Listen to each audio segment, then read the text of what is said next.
یا زینب یا زینب یا زینب یا زینب۔ سوال یہ کیا گیا کہ شام سے رہائی کے بعد بی بی زینب دوبارہ شام کیوں گئی؟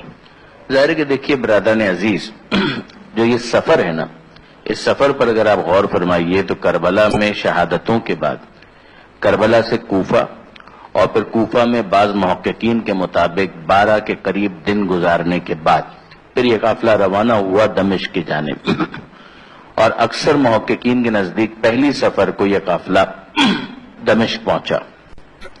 پھر وہاں کے جو معاملات رہے، وہ جو گرفتاری اور قید کے جو ایام تھے، اس کے بارے میں کچھ محققین کا خیال ہے کہ اسی سال واپسی ہو گئی، اور کچھ کا خیال یہ ہے کہ 1 سال کی قید کے بعد پھر یہ قافلہ واپس پلٹا، اور جب یہ واپس پلٹا ہے کربلا سے ہوتے ہوئے پھر مدینہ منورہ پہنچا۔ مدینہ منورہ میں جناب زینب سلام اللہ علیہا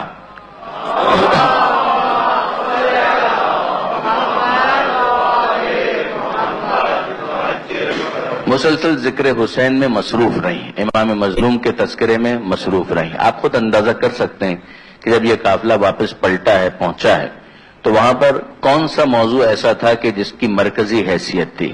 کربلا، شہادت امام حسین، وہاں پر ہونے والے مصائب، وہاں پر ہونے والے مظالم، امام حسین علیہ السلام نے ان کا کس طریقے سے مقابلہ کیا، کوفہ میں کیا ہوا، شام میں کیا ہوا۔ یہ وہ مرکزی موضوعات تھے کہ جن کو ڈسکس کیا جاتا تھا۔ سید سجاد اپنے انداز سے، جناب زینب اپنے انداز سے، خواتین کی نشستوں کا اپنا معاملہ ہوتا ہے، مردوں کی محفلوں اور مجلسوں کا اپنا معاملہ ہوا کرتا ہے۔ اس کے بعد بعض محققین اس بات پر اصرار کرتے ہیں کہ یزید نے جب اس بات کا اندیشہ محسوس کیا، یہ بات ذہن میں رکھیے گا کہ مدینہ منورہ کے لوگوں میں ایک اپرائزنگ کی کیفیت تھی، جس کے بعد واقعہ ہررہ پیش آیا ہے، جس کے نتیجے میں مدینہ منورہ کو تاراج کیا گیا ہے، مدینہ منورہ کی حرمت کو پامال کیا گیا ہے۔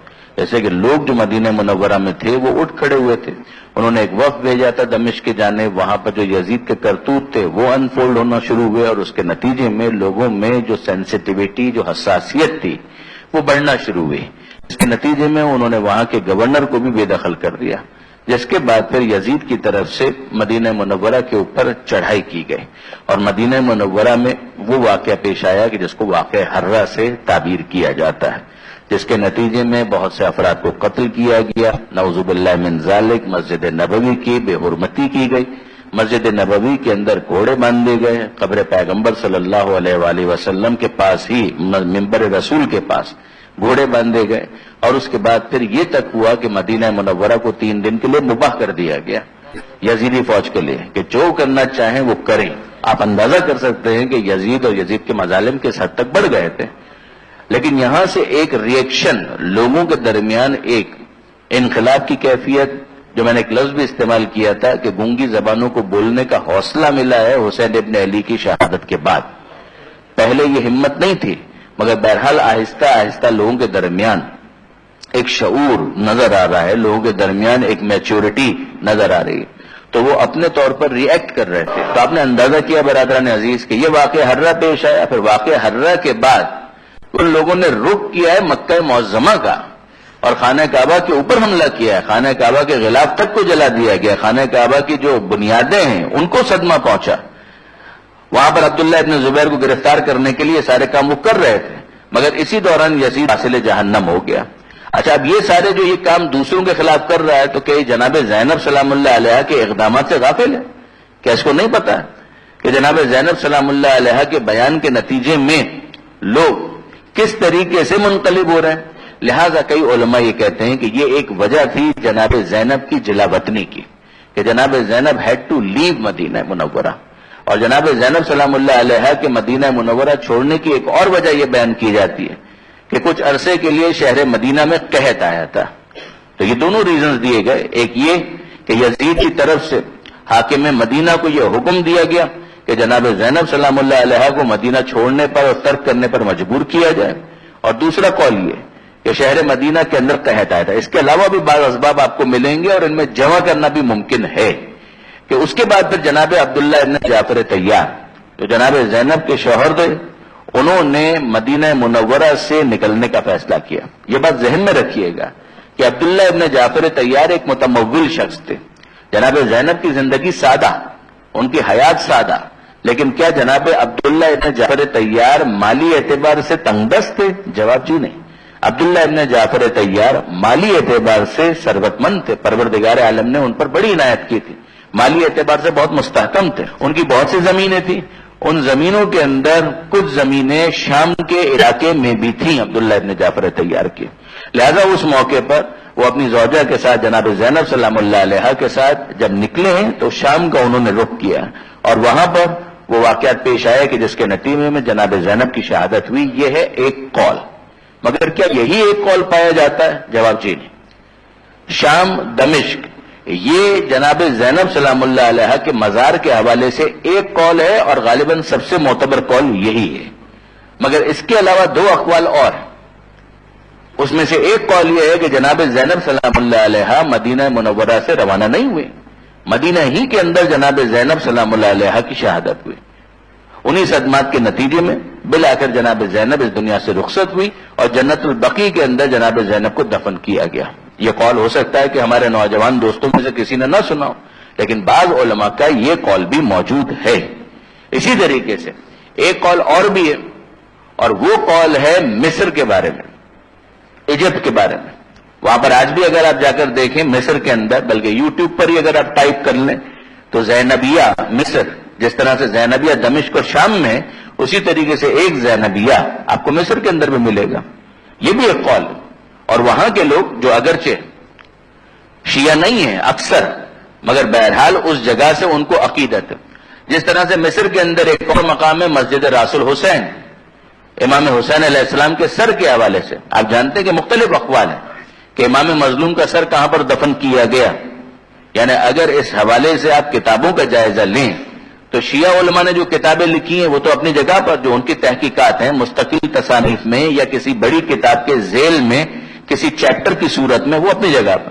خود برادران اہل سنت، بلکہ آگے آپ بڑھ جائیے ابن تیمیہ جو وہابیت کے نظریات کی بنیاد رکھنے والا ہے، اس کا بھی ایک رسالہ اسی موضوع کے اوپر راس الحسین کے نام سے موجود ہے. تو جو مختلف اقوال اگر آپ جمع کریں جو امام حسین علیہ السلام کے سر مبارک کی تدفین کے حوالے سے، تو اس میں آپ جانتے ہیں کہ ایک قول تو یہی ہے کہ جب یہ قافلہ پلٹ کر واپس آیا ہے تو کربلا معلہ میں امام حسین علیہ السلام کے سر کو چوتھے امام لے کر آئے تھے، اور کربلا میں جہاں امام کی قبر تھی اسی میں امام کے سر کو جسد کے ساتھ ملحق کیا. یہ ایک قول ہے. دوسرا قول یہ کہ شام کے اندر دفن کیا گیا. تیسرا قول یہ کہ نجف کے اندر جہاں امیر المومنین کا مزار ہے وہاں پر دفن کیا گیا. ایک اور قول یہ کہ واپس جنت البقیع لایا گیا اور جنت البقیع مدینہ منورہ کے اندر دفن کیا گیا. ایک قول یہ ہے کہ مصر کے اندر دفن کیا گیا. تو جس طریقے سے امام حسین علیہ السلام کے سر کے بارے میں کہ اس کا مقام مدفن کہاں پر اس کو دفن کیا گیا، اتنے اقوال پائے جاتے ہیں، اسی طریقے سے جناب زینب کے مزار کے حوالے سے کم یہ 3 اقوال تو پائے جاتے ہیں. ہاں، آپ یہ پوچھنے کا حق رکھتے ہیں کہ اکثر علماء کس بات کے قائل ہیں؟ اکثر علماء اسی بات کے قائل ہیں کہ سر امام حسین علیہ السلام بھی کربلا معلہ ہی کے اندر دفن کیا گیا واپسی پر. اور اسی طریقے سے اکثر علماء محققین اسی بات کے قائل ہیں کہ جناب زینب سلام اللہ علیہ کا مزار شام میں ہے، دمشق میں. پھر اس کے بعد ایک اور بحث شروع ہوئی. یہ بعض محققین نے اس بحث کو بھی انیشیٹ کیا، اور وہ یہ کہ پھر اگر یہ جگہ معتبر ہے کافی حد تک تو پھر یہ دوسرے مقامات اس کی کیا وجہ ہو سکتی ہے. تو اس حوالے سے بھی بہت سو نے بات کہی کہ جس طرح سے شبی کا رواج ہمارے یہاں ہے، اسی طریقے سے جناب زینب سلام اللہ علیہ کے روضے کی ممکن ہے کہ شبی بنائی گئی. دیکھیے برادران عزیز، آج جس طریقے سے ٹیکنالوجیکل ایڈوانسمنٹ ہے یہ ہمیشہ اس طریقے سے نہیں تھی. تو اب ظاہر ہے کہ آپ جانتے ہیں آج کچھ اس جگہ پر ہوتا ہے تو فوراً ہی دوسری جگہ پر پتہ چل جاتا ہے. کوئی اہم واقعہ ہو گیا تو سوشل میڈیا کے تھرو کوئی تصویر آ گئی، واٹس ایپ کے ذریعے سے وائرل ہو گئی، سب کو پتہ چل گیا. اسی کے اندر انفارمیشن بھی ہوتی ہے اور ڈس انفارمیشن بھی ہوتی ہے، مگر بہرحال بہت سے واقعات اسی ذریعے سے لوگوں کے درمیان وائرل ہو جاتے ہیں، لوگوں کو پتہ چل جاتا ہے. یہ آج ہوتا ہے، مگر کیا ہمیشہ سے ایسا ہوتا رہا؟ ہمیشہ سے ایسا نہیں ہوتا رہا. پہلے ایسا نہیں ہوتا تھا. ایک واقعہ ہوا، دوسرے علاقے والوں کو پتہ بھی نہیں. زمانے گزر گئے، سال گزر گئے، صدیاں گزر گئیں، یہاں تک کہ نسلوں کے بدل جانے کے بعد بہت سے لوگوں نے اسی شبی کو اصل سمجھ لیا. یہ ہوا. شام کے اندر بہت سے معاملات ایسے ہیں، جیسے جناب زینب سلام اللہ علیہا کے شوہر عبداللہ ابن جعفر طیار، ان کے بارے میں طے شدہ ہے کہ ان کی قبر بہرحال مدینہ منورہ میں، یعنی اس رخ سے غور کیجئے گا کہ ان کی قبر کے بارے میں بالکل اسٹیبلشڈ ہے کہ وہ مدینہ منورہ میں جنت البقیع میں مدفون ہے. اسی میں ایک احاطے کے اندر عبداللہ ابن جعفر طیار کی قبر بالکل روشن ہے آج بھی کہ جناب عبداللہ ابن جعفر طیار کی یہ قبر ہے. مگر اب آپ جائیے دمشق اور باب الصغیر چلے جائیے تو باب الصغیر کے اندر جہاں آپ کو بہت سی دوسری قبریں نظر آئیں گی، اسی میں ایک قبر آپ کو جناب عبداللہ ابن جعفر طیار کی بھی نظر آ جائے گی. اب یہ عبداللہ ابن جعفر طیار کی قبر یہاں پر کیسے آ رہی ہے، جبکہ ان کے بارے میں تو طے ہے کہ ان کی قبر جنت البقیع میں ہے. تو اس کے بارے میں یہی کہا جاتا ہے کہ ممکن ہے کہ شبیہ کے عنوان سے، کیونکہ جناب زینب کا روضہ یہاں پر مشہور قول کے مطابق ہے، تو عبداللہ ابن جعفر طیار کی قبر وہ ایک شبیہ کے عنوان سے یہاں پر بنائی گئی تاکہ لوگ جا تو نہیں سکتے سفر کر کے مدینہ منورہ جانا، تو بہرحال ایک یاد تازہ رہے کہ جناب عبداللہ ابن جعفر طیار جناب زینب کے وہ شوہر نامدار ہیں کہ جن دونوں کی اس شادی کے نتیجے میں وہ بچے پیدا ہوئے تھے کہ جنہوں نے کربلا میں اپنے ماموں کے اوپر اپنی جان قربان کی. یہ ایک انداز تھا کہ جس کے ذریعے سے ان یادوں کو باقی رکھا گیا. اسی طریقے سے بعض ازواج رسول، ان کی قبریں بھی آپ کو دمشق کے اندر ملیں گی. جناب ام حبیبہ کی تقریباً طے شدہ ہے کہ جناب ام حبیبہ دمشق کے اندر دفن نہیں، جناب ام حبیبہ ان کی قبر بھی جنت البقیع کے اندر ہے، مگر آپ کو وہاں پر بھی اگر آپ جائیں گے تو باب الصغیر کے اندر آپ کو مل جائیں گے. تو یہ معاملات اس طریقے سے ہیں. اصحاب کہف ان کی قبریں کہاں ہیں؟ 3 اقوال موجود ہیں، ان میں سے ایک دمشق بھی ہے.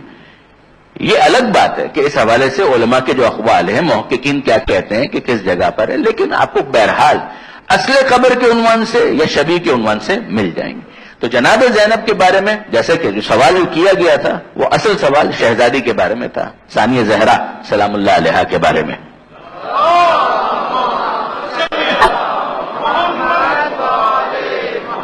تو جو ان کی قبر کا معاملہ ہے میں نے عرض کر دیا کہ 3 اقوال کم سے کم پائے جاتے ہیں. سب سے معتبر قول دمشق ہی کا ہے. بعض بڑے علماء بقیع کے بھی قائل ہیں اور بعض جو ہیں وہ مصر کے بھی قائل ہیں. علماء اس حوالے سے ایک بات بہت اچھی کہتے ہیں اور وہ یہ کہ جہاں پر بھی کوئی جگہ منسوب ہو چکی معصومین سے، سادات سے، اولاد معصومین سے اگر منسوب ہو چکی ہے تو وہ جگہ ہمارے لیے محترم ہے، اس جگہ کی حرمت ہمارے لیے ثابت ہے. لہذا فرض کیجئے کہ اگر اسٹیبلش ہو کہ یہاں پر شبیہ ہے فقط، مگر شبیہ ہونے کے اعتبار سے وہ جگہ اب آل محمد سے منسوب ہے، لہذا وہ جگہ ہمارے لیے محترم ہے، اس شبیہ کا احترام بھی ہم کریں گے. کچھ دیر کے لیے جب ہم تعزیہ بناتے ہیں تو وہ ہمارے لیے محترم ہو جاتا ہے. تو کسی جگہ پر اگر شبیہ بنا دی گئی ہے تو وہ بھی ہمارے لیے محترم ہے، اس کو دیکھ کر بھی اصل قبر اور صاحب قبر کی یاد ہمارے دلوں میں تازہ ہوتی ہے. مقصد یہی ہے.